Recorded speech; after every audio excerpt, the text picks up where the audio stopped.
Wondering what's next in your business or personal life? Welcome to Success to Significance, Life After Breaking Through Glass Ceilings, a podcast dedicated to helping you with all of life's challenges, discoveries, and opportunities. Whether you're seeking a new career, retirement, or simply wanting to make an impact in your community or the world. Join Jen Duplessis and her guests as they explore how to start, what to do when you're in the thick of a change or growth, and how to leave a mark in this world after breaking through your next achievement. You are moments away from the aha you've been seeking. Hi, everyone, and welcome back to Success to Significance. I am so delighted today to have a really fun guest with us, Jason Freeman. And we've talked several times on the phone, Jason, and we can't stop talking. And even in our green room, we were like, maybe we need to be talking on recording this. So I am so delighted to have you on the show. Welcome. Thank you so much, Jen. I'm really delighted to be here. So let me tell everybody a little bit about you. Whenever you speak to an audience, be in an intimate mastermind in North County, San Diego, or an assembly of 1,500 high school students in Austin, Minnesota, you are absolutely 100% committed to bringing your speech impediment with you. Yeah, I love that. Audience see you on stage against all odds, living your dream, which helps them live their dreams and get closer to attaining them. You have a unique walk, a love of country music, a sweet tooth, a master of fine arts and poetry, a TEDx talk, which I'm excited because I'm about ready to do my first one, and a book you authored called Awkwardly Awesome, Embracing My Imperfect Best. So welcome to the show. I am really excited to talk about imperfection today, right? Yes. I think this is a great topic for us. So give us a little background on you before I start, asking you a ton of questions.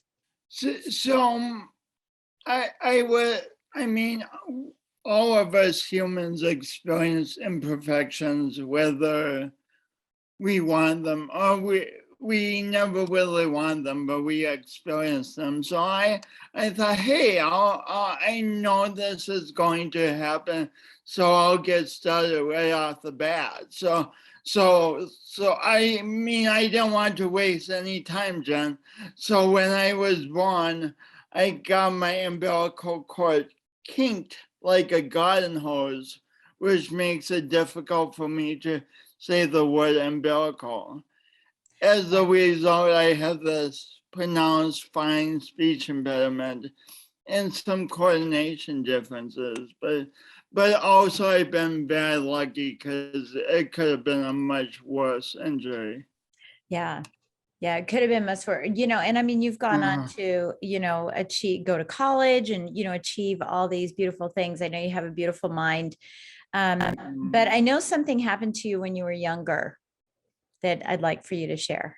So I was born to two very loving parents. I'm the only son, and they nurtured me when I was young to think I was the best, and I wanted to be everything from a carpenter to a doctor to a successful businessman. But then 4th grade, 5th grade, 6th grade, I started looking at the other kids and looking at me and going, hey, this is unfair. The other boys can play sports well. And my biggest skill is catching basketballs with my glasses. Right.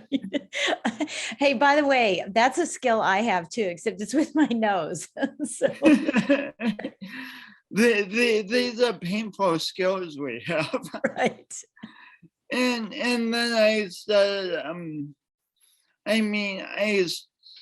no one else in my grade school had a speech impediment, and I'm like, why am I different? And I think everyone comes to this point about something in their life. Mm-hmm. At some point, they have like a something hidden that they're embarrassed to tell other people. Right. And that, like, why do I have that different thing? I don't want this. I don't want this. I don't want this. And in seventh grade, I really didn't want the difference. Plus, I was concerned about the national and international news about accidental nuclear war breaking out between the United States and the USSR.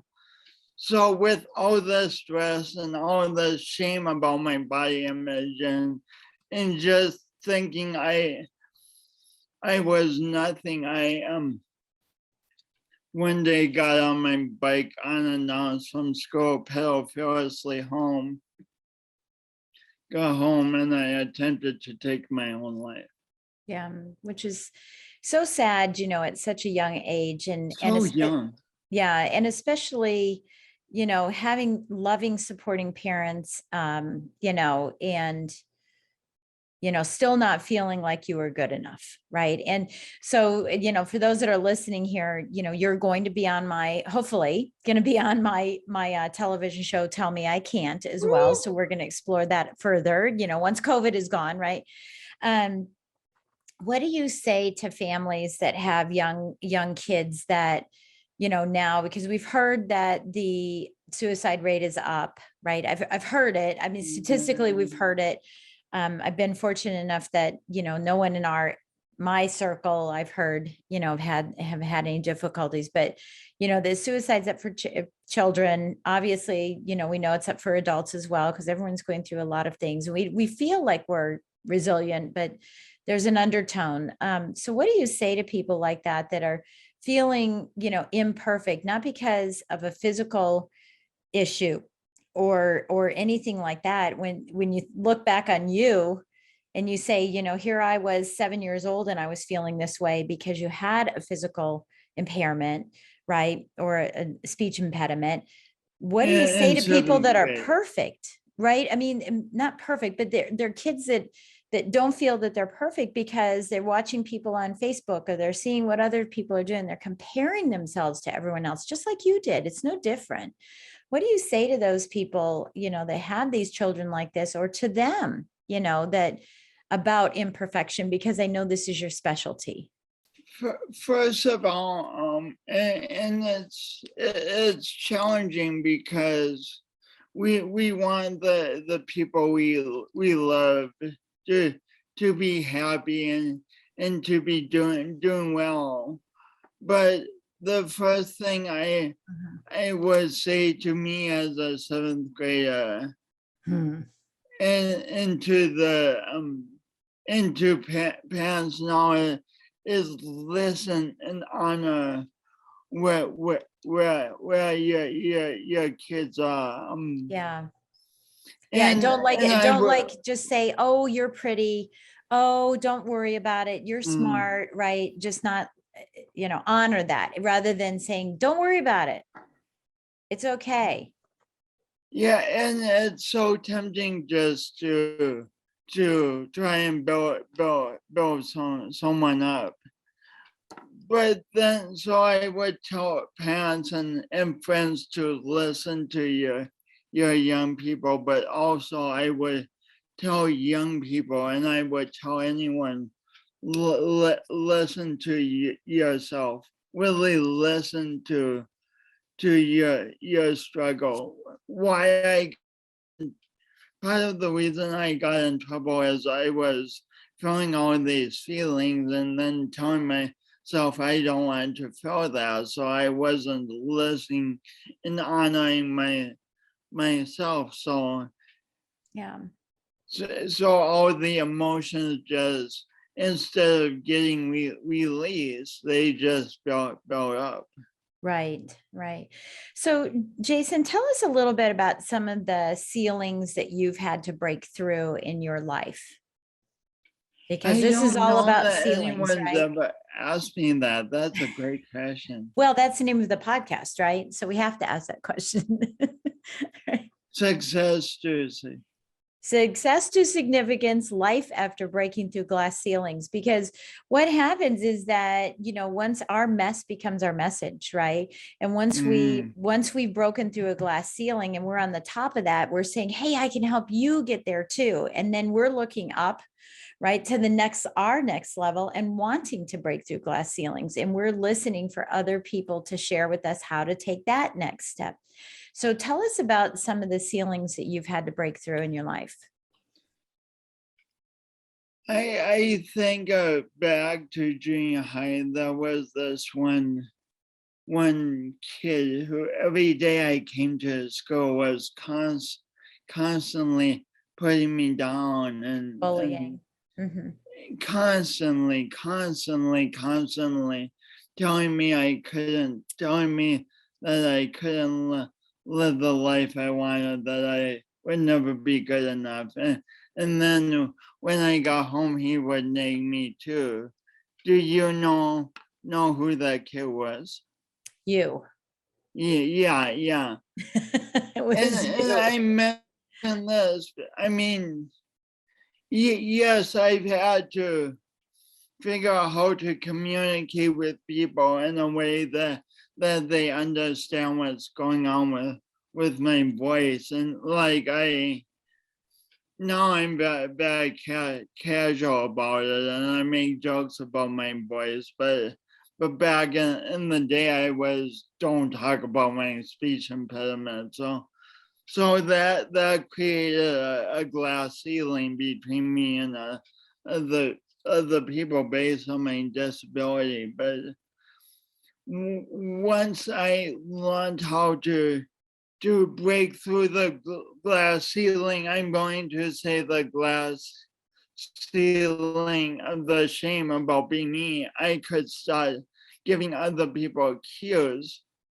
of how to treat me and how to understand me and how to help me, and they started letting me help them, and so that ceilings kind of slowly dissolved.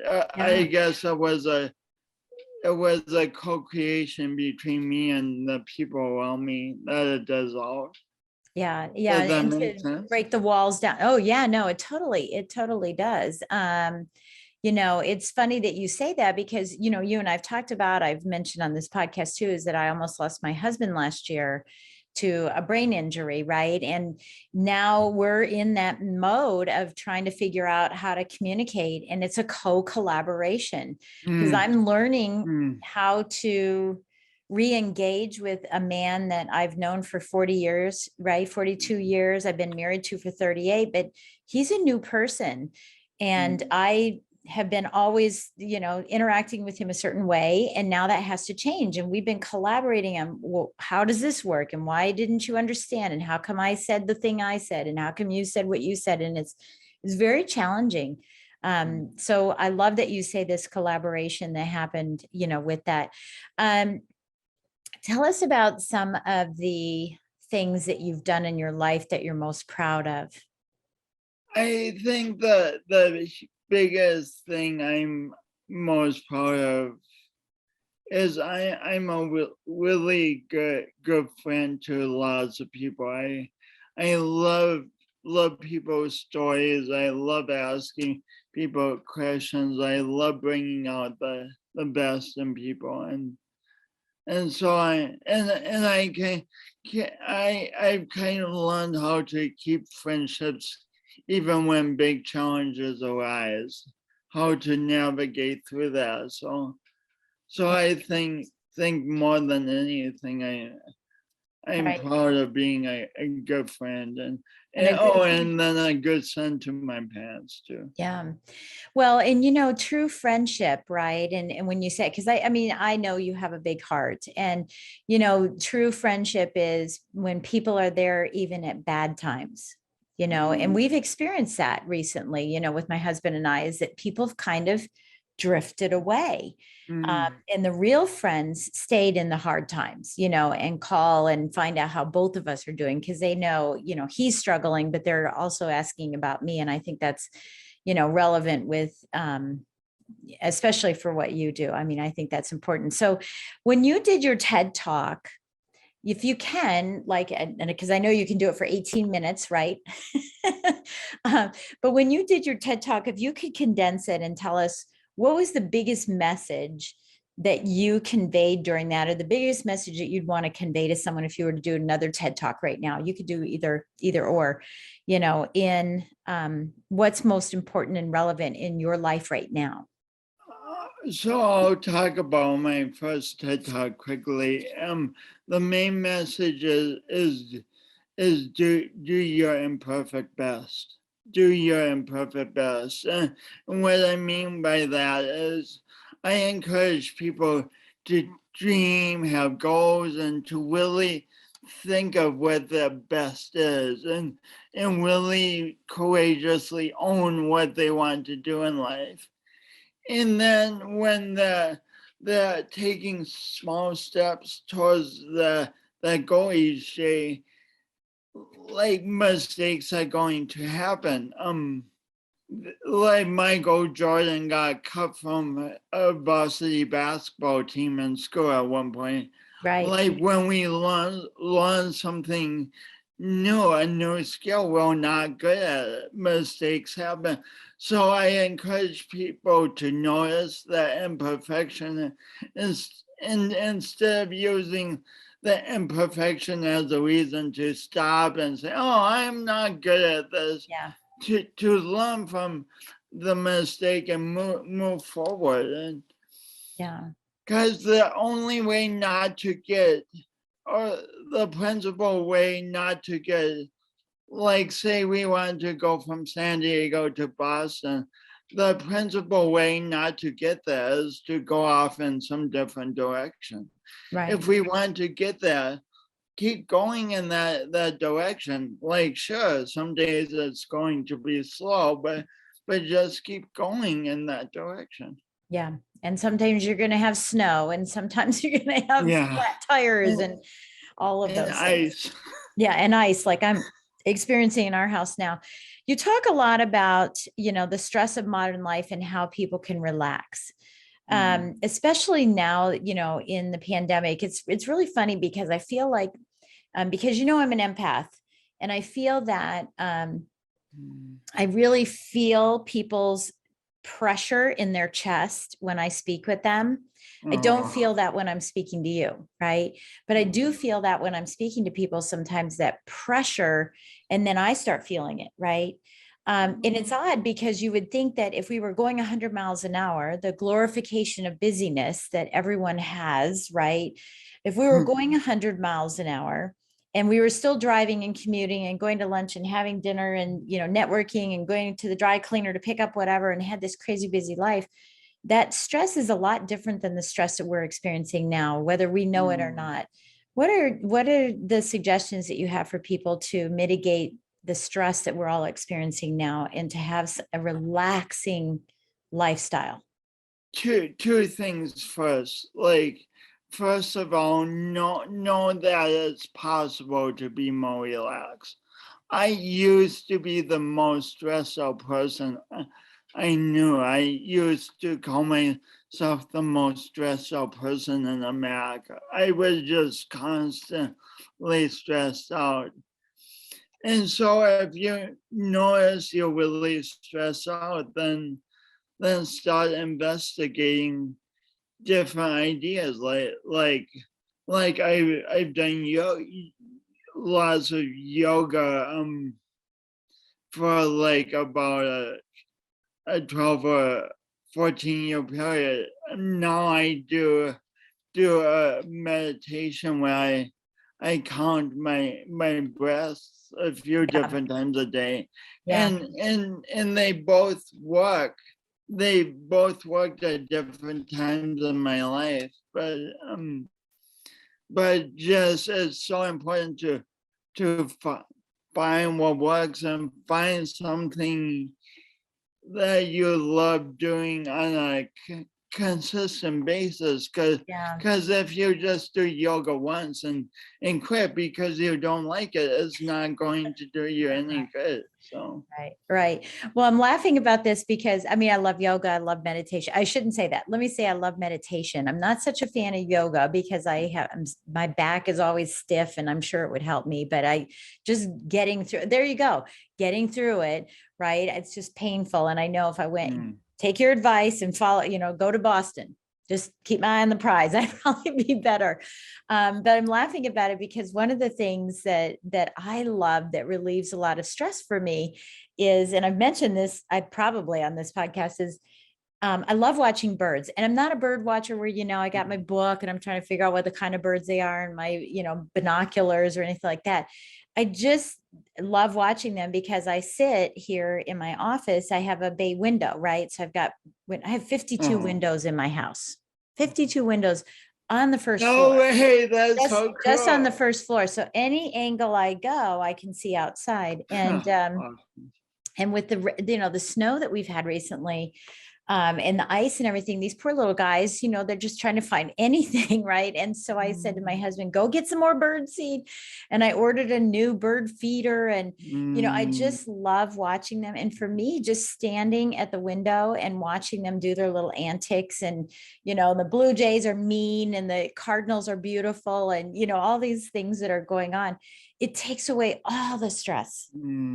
And I call it my own timeout. Like I put myself on timeout quite a few times a day where I just breathe. Like you said, breathing is so important. And when we're not breathing during the day, we're in a perpetual state of fight or flight, right? Fight, flight, fear, fawn, all of those. We're in all those perpetual states, and breathing just automatic, especially when you're counting. You mentioned counting, right? We have to count when we breathe. Takes us out of that state of fight or flight. And we're helping our lives live, helping ourselves live longer by doing that. So I call it a timeout. I did a timeout last night. I was so ingrained in something that I went to my husband. He goes, what are you doing? I go, I'm on a timeout. And he goes, oh, and I came back to it and I was able to finish it faster. So I love that you said, about that relaxing. So as we finish our time here today, what message do you want to share with people that are listening to this podcast, and whatever you want to talk about, whatever you want to say, what message do you want to give them today? I've been thinking about this a lot lately, like to really tune in again to the dreams you had. I mean, maybe just a few years ago, maybe dreams as a kid, but really tune into the dreams. And it's so easy to just look way ahead and say, oh, there's so much going on, these things will never happen. But joining involves going around corners, and when we turn the next corner, there may be a miracle. There may be we may meet a person who accelerates our life as we accelerate their life. We don't know what's around the next corner, so build your energy up. So when you go around the corner and find something beautiful, that you have the energy to embrace it and go, yes, this is what I'm looking for. And go, yes, I want to play now with this. Yay, this is here instead of, this is good, but I'm exhausted. So that's what I would say. Yeah, I love that. So live life to your fullest. I love that you said, going around the corner there, you never know there's a miracle right around the corner. We just have to have the energy to go pursue it. So Jason, thank you so much for your words of wisdom here today and sharing your story. Your heart, like I said, is so large. I can feel it. It's just so big. And I love that you're making an impact on people. When, most people in your situation would say, you know what, I'll just be alone. I'll be in a room. I'll be with my mom and dad, and I'm not going to be out there. I'm not going to stick my neck out. I love that you're doing that. I love that you're putting yourself out there for everyone to see what's possible. So thank you so much for your for your contribution to this podcast today. Thanks so much for having me on, Jen, and for all you do to encourage people to break through the glass ceilings in their life. Thank you. Thank you so much. So everybody, again, thanks for joining us today on this podcast. And we will have links to get in touch with you, right? If someone wants to talk to you about speaking at an event or being on their podcast, we make sure we'll have those links so you can get in touch with Jason. And, as always, I say thank you so much for taking time out of your day to listen to us today. We hope that you gained something from today and that you were inspired to take some action in your life to break through those glass ceilings. And last but not least, don't forget to subscribe to us on YouTube at Jennifer Duplessis on YouTube, and subscribe so that you can watch all of these wonderful videos that we're putting together and with all of these great interviews. And until next time, we'll catch you on Success to Significance. You've been listening to Success to Significance with Jen Duplessis, the #1 podcast for people wanting to give more value and make an impact. Loved this episode? Be sure to subscribe right now at www.jenduplessis.com/S2S for more stories, strategies, and thoughts to help you gain significance and success. And if you like what we're doing, don't forget to give us a rating and review so we can continue to bring you the best content possible. Join us next week for another breakthrough episode. Thank you for listening.